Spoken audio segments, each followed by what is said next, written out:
C'était une volonté de vouloir créer une ferme maraîchère, une ferme urbaine, dans Bois-Guillaume. Bois-Guillaume était une ville agricole et on trouvait que c'était dommage en fait de casser ces terres de bonne qualité pour faire des lotissements ou des bâtiments. Ces terrains, en attendant, étaient utilisés par un agriculteur avec des baux qui se renouvelaient tous les ans. L'agriculteur, partant à la retraite, on a décidé de travailler pour que ce terrain change de vocation, ne soit plus une vocation à construire, mais une vocation agricole.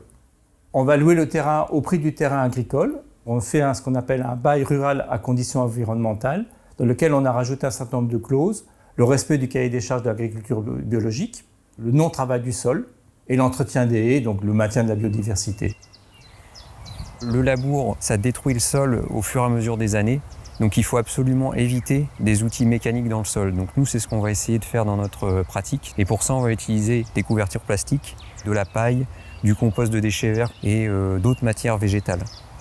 Le site fait 3,2 hectares. On va avoir 1,5 hectare en maraîchage. Le reste, ça va être quelques poules pondeuses et beaucoup d'arbres fruitiers. On est deux porteurs de projet, il y a Orlan et moi. Et c'est le fait qu'on soit deux qui va permettre d'exploiter autant de terrain en maraîchage biologique. C'est la norme en fait, 1,5 hectare par maraîcher dans ce type de production.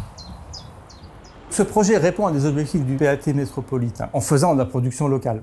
Aujourd'hui, clairement, il n'y a pas assez de producteurs bio sur la Normandie pour faire face à la demande.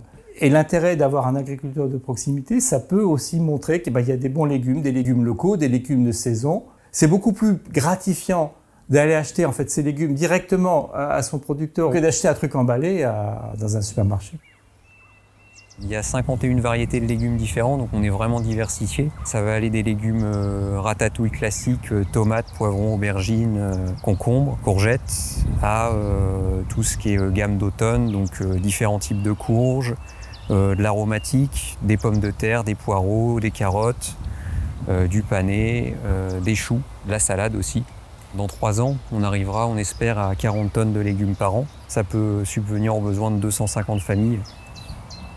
Ce terrain-là, c'est quand même une véritable aubaine pour nous. On n'aurait jamais pu acheter ici, dans une zone aussi dense, un terrain agricole. L'avantage, là, c'est qu'on n'a pas eu à investir dans le foncier. C'est une location, c'est 800 € par an à peu près. C'est vraiment rien par rapport au chiffre d'affaires qu'on va théoriquement générer. Donc ça nous permet d'investir dans du matériel un peu plus de pointe, comme par exemple une serre automatisée. Pour des jeunes agriculteurs, le foncier, c'est souvent une barrière. Des terres agricoles ou des terres sur Bois-Guillaume, des terres constructives, ça vaut des fortunes. Pouvoir en fait confier à des jeunes agriculteurs ces terres-là, c'était aussi une opportunité pour créer une nouvelle génération d'agriculteurs et de maraîchers. C'est sûr qu'une ferme maraîchère de 3 hectares, c'est une goutte d'eau.